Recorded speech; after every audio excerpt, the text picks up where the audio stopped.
It all started in 2016 under the Obama administration.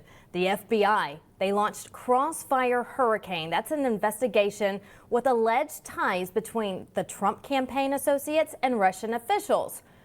Carter Page, George Papadopoulos, and former National Security Advisor General Michael Flynn. The evidence we know now, in some cases, are completely fabricated. General Flynn is joining us today in a Spin Room exclusive. General Flynn, thanks so much for being here with us today.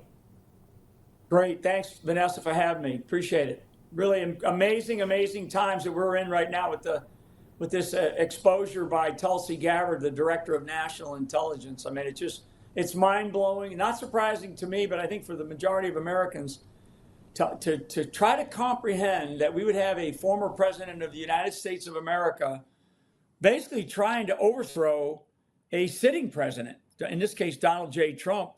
And we now know that that is factually based. It's not hypothetical. It's not theoretical. It is now factually based. And I know that the Director of National Intelligence, Tulsi Gabbard, is going to provide additional information here this week that is supposed to be even more damning than what we already have seen in the last 72 hours. So get ready, folks, put your seatbelts on, because this is going to be a wild ride. And she's also referred what she has learned, what her and her team learned. She's referred it over to the Department of Justice for criminal prosecution. For, I think she said, if I got it right, don't hold me to it, but I think she said conspiracy to commit treason. Words to that effect that Tulsi Gabbard used, yesterday on another show on one of the cable networks. So this is really bad. The United States of America I never thought we'd ever be in a place like this, but we are, because of an individual by the name of Barack H. Obama, who came in for 8 years. 8 years he was the president of the United States, and he did more damage to our country as he talked about fundamentally transforming America into something else. I mean, this man that I think you're showing right now to your audience did so much damage to our country. And like he said, if I could just, whisper in somebody's ear and do a third term, well, guess what, folks? That's exactly what he did while Uncle Joe was our president for the last 4 years, a man who we now know was not even all there, damn near all 4 years. So we have back in 2016, and one of the revelations that came out, and I don't mean to be going on and on here, Vanessa, but you gave me the platform, you gave me the floor here. But, one of the revelations that Tulsi Gabbard came out with was this new piece of evidence, which I was not aware of, and I've been aware of. I've been, obviously at the fulcrum of this thing, where Barack Obama, he requested that Trump not even hire me. Now we know why. But the 8th of December, 2016, was another meeting inside of the Oval Office, apparently, where Barack Obama gave direction and intent to basically undermine President Trump. At that time, President-elect Trump, but to undermine him, to basically get him out of office. And that's where I think the essence of the coup, the coup to overthrow the United States of America, to overthrow President Donald J. Trump, that became reality. Because if we remember back a few months prior, and this is all evidence now, this is all information that came out, a lot of it came out in my case, and I talk about it in my new book, Pardon of Innocence, where Peter Strzok, the deputy director for counterespionage inside of the FBI, and his lover, but also the number 2 lawyer at the FBI, Lisa Page, they talked about having an insurance policy. And if in case Trump wins, we have an insurance policy. Well, now we know what that insurance policy is all about. The insurance policy was they being Barack Obama and his national security minions, were not going to allow Donald Trump to succeed as president, as the duly elected president of the United States of America. And it began in this now, which is going to be a famous meeting, 8 December.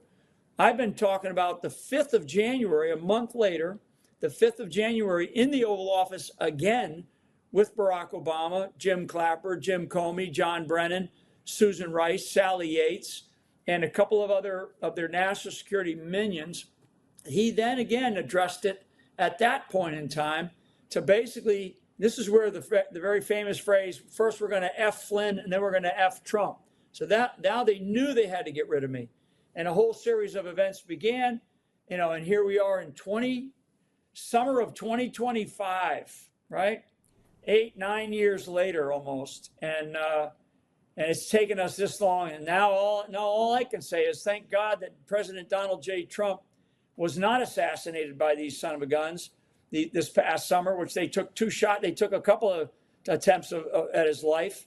Thank God he won this last election. Otherwise, our nation, I just don't know where we'd be. General, you mentioned that you were intentionally set up. You were on one of the most high-profile targets of the Russia investigation. Looking back, do you believe you were intentionally set up initially? And when did you find out that this was going on? Yeah, so 100% yes, right to your first question, the first part of your question. When I discovered it was really about halfway through the Mueller investigation. So I always felt like, I pled guilty for a very specific reason, and I've described that in the book that I have out now, as well as anybody that wants to see a award-winning documentary that I did called Flynn. So about halfway through the Mueller investigation, when evidence started to come out, particularly evidence that came out from my former agency, DIA, Defense Intelligence Agency, and also from two other places. The Durham report started to push some information out, the Durham investigation, but also there was an IG investigation done by the Intelligence Community Inspector General, and they released a bunch of information. And that's when I got rid of the former law firm that I had, and I hired Sidney Powell, the great Sidney Powell, and we dug our heels in, and we pulled my guilty plea. And some time later, a number of, probably, I don't know how many months it was later, another year and a half almost, my case was dismissed. A lot of people, Vanessa, think that I went to prison, that I was convicted. None of those things ever happened. I fought tooth and nail after I decided I was going to pull my guilty plea, which every person has the right to do. I pulled it because I knew I wasn't guilty at the beginning, and I knew more and more evidence was starting to come out. And I said at that point in time, we're going to fight for additional evidence. This is like around the 2019 timeframe, 2019, early 2019 into 2020. And we fought for over a year. And finally, my case was dismissed. And I should have never needed a pardon. And that's why I call the book Pardon of Innocence, because Trump had to pardon an innocent man.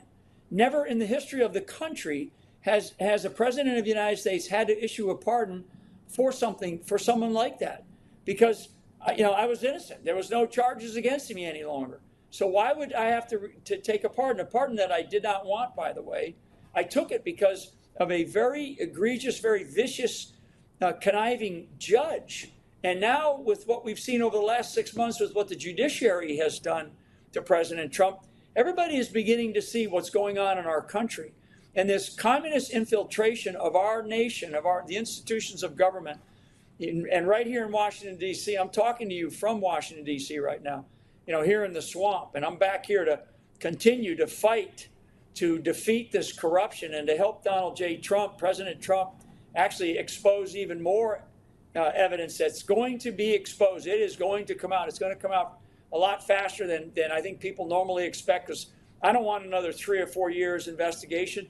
We have all the evidence we need. What the courageous and very committed and very disciplined Tulsi Gabbard just did for this country will go down in the annals of history, because she just exposed the intentionality of a president of the United States, former president Barack H. Obama, basically initiating the elements of a coup d'etat to overthrow another president of the United States, President Donald J. Trump, and the United States of America.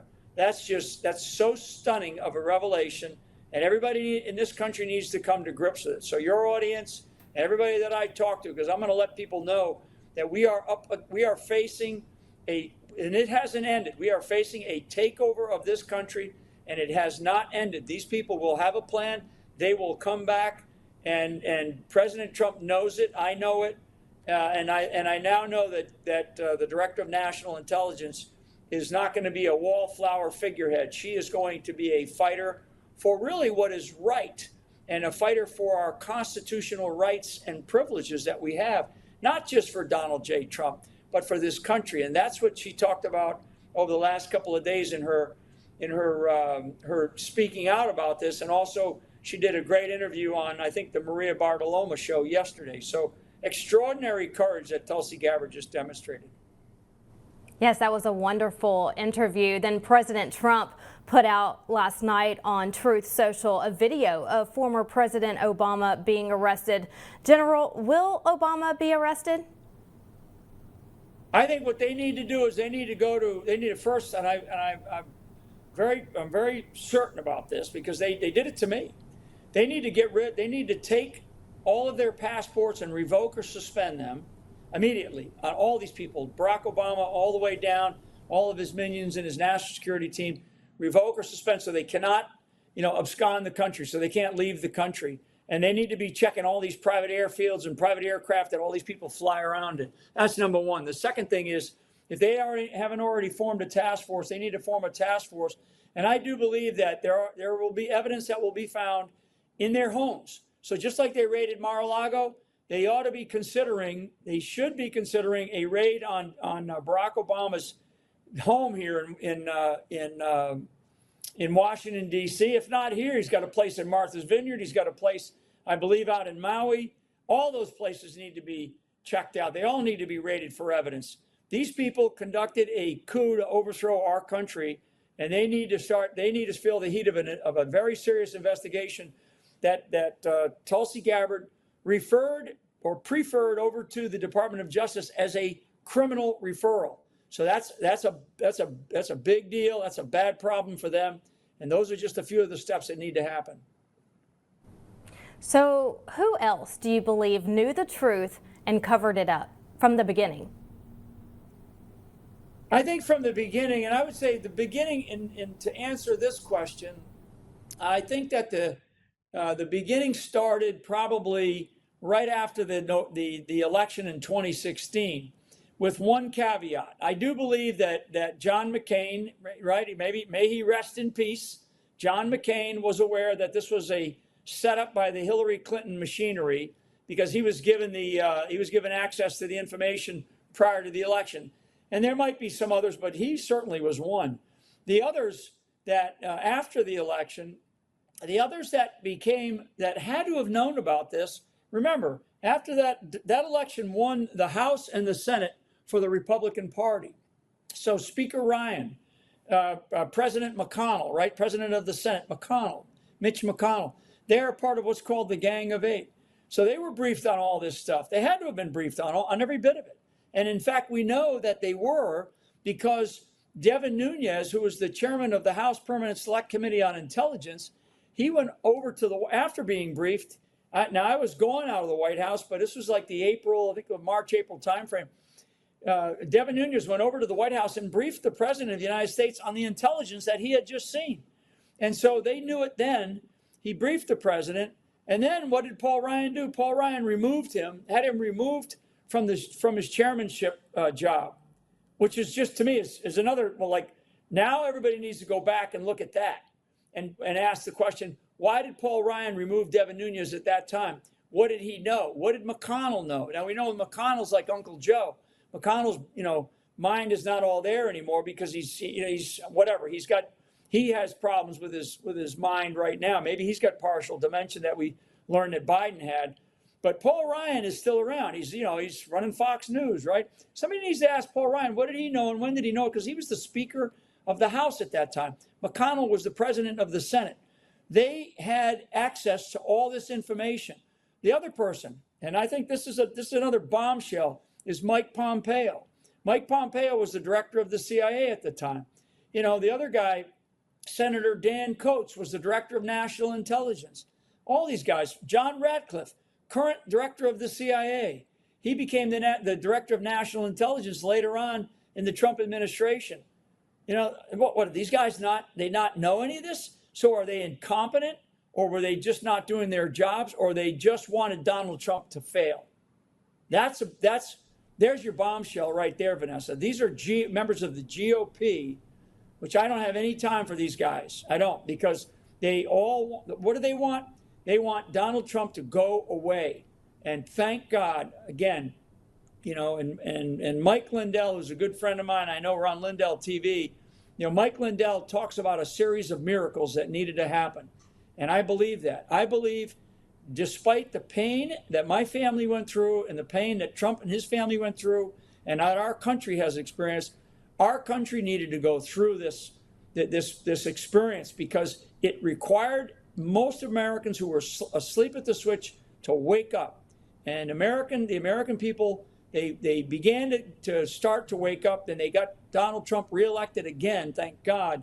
And I think more and more Americans are going to wake up to the fact that we cannot take our country for granted. We have got to get involved at every single level of our citizenry. We've got to be more serious about our country and the risks that we are facing if we don't stay engaged as an engaged citizenry here in the Republic, here in this beautiful country we call the United States of America.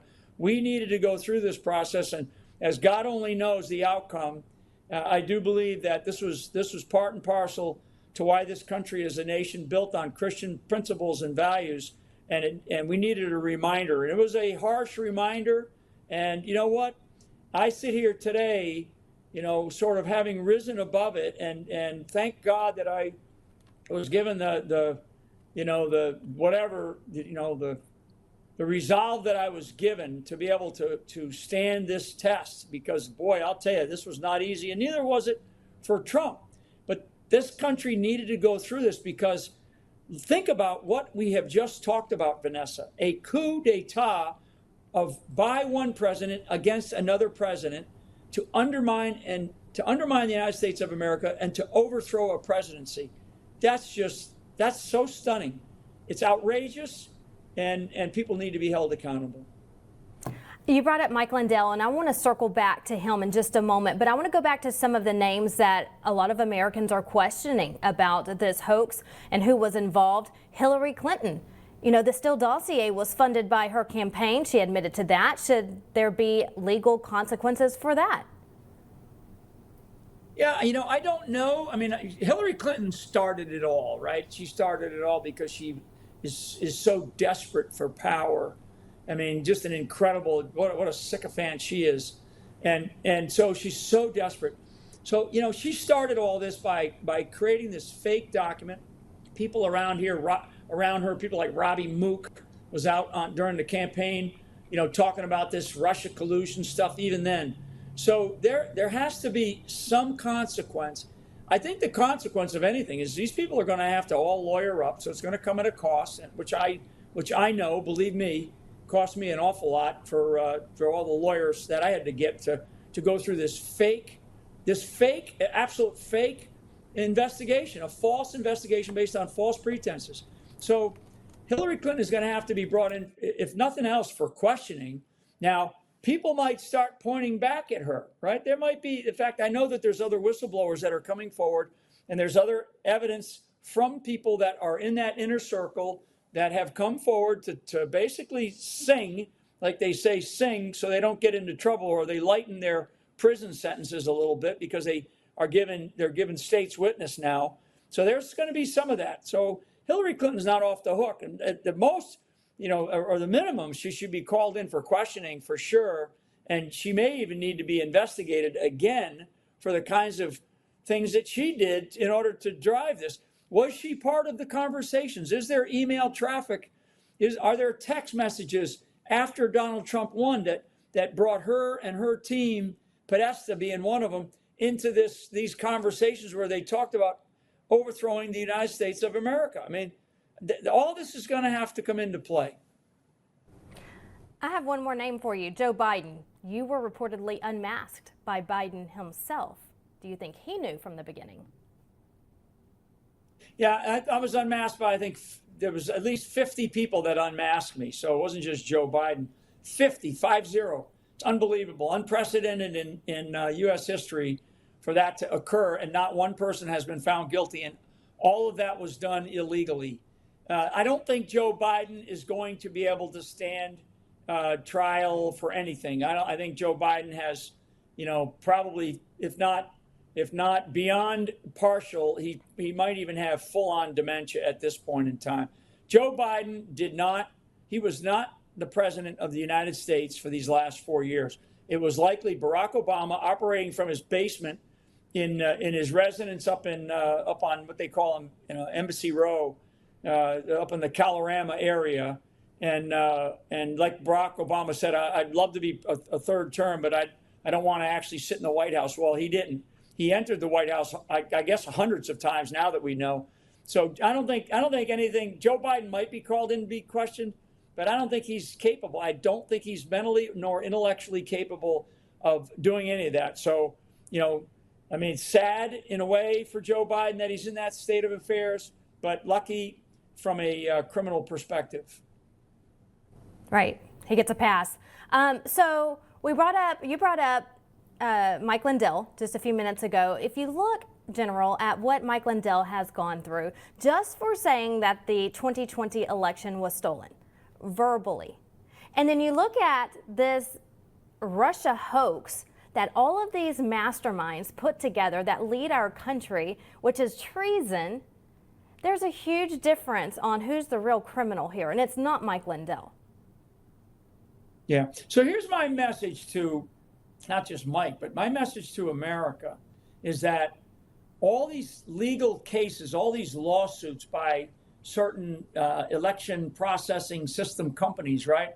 All these lawsuits, and there's been some that have been paid, I guess, by I think Fox paid and Newsmax might have paid, and but all these lawsuits that are out there, and there are some that are still pending. There are some. What I would tell everybody is hold on to your money, because I think that what is going to come out from the DNI and from some people that I know that are working on this issue, we are going to see an exposure of foreign interference and institutional interference, meaning people that were part of an intent to continue this coup, right? This coup that we just talked about, and overthrow the president, get rid of Trump, right, in the 2020 election. I think what we're going to see is an extraordinary set of bombshells, if you will, a word that I've grown. I don't really like that much, but I think we're going to see an extraordinary amount of intelligence coming out of the DNI, because a lot of this was done on classified systems. A lot of the communications that these people did, even though it is not classified information, there was a lot of classified systems used to have conversations so they could hide every bit of it. That has to end, and I know that happened. So I think through the DNI, through the Department of Justice, and through some others in the White House, we're going to see a turning of the tables when it comes to our elections here. And what is my remedy down the road? What I think Donald Trump is going to have to do? I really do believe this. I believe he's going to have to declare a national emergency to run our 2026 elections correctly, because otherwise, the system hasn't been fixed yet. So hold on to your belts, or tighten your seat belts, folks. Get the popcorn out, and those that have been sued for large amounts of money, hold on to your money, because I don't think it's over yet. I think we're going to see a lot more evidence coming out about some of the way that the 2020 election was stolen.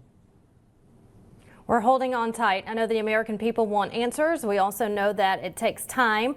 President Trump just hit his 6-month mark this past weekend, and so he's doing great. Lots of wins under his belt, and so we're eager to see answers in the Russia hoax investigation, also a lot of other investigations. We know that his administration is very... I want people to understand that this is a huge, huge victory for Trump, and it's just the beginning of a long line of victories that he's going to have just on this line of operation, we would call it in the military. This is a huge, huge victory. He's having, He's having victories overseas. He's having victories with the economy, our border. I mean, all kinds of stuff. But this is another victory, and I don't want people to lose that idea that this is just something that happened and it's sad. No, this is a huge victory to really expose the corruption, the deep state corruption that exists in our country. And Barack Obama was right at the tip of, talk about tip of the spear, leading these corrupt criminals that did this to our country. Right, and President Trump said that from the beginning he was going to come in 2016 and drain the swamp. Here it is, 2025, and that Russia investigation is finally coming to light, and we're happy to see it. And you're right, General Flynn. You have the deep state, and it's very deep, and how much corruption is there, and how they've gotten away with it all this time. You needed someone like President Trump to come in and fix the problems from the very top. Exactly. Thanks for having me. Thank you, General Flynn. Thanks so much for being here with us today. Appreciate your insight. Please come back and join us again soon.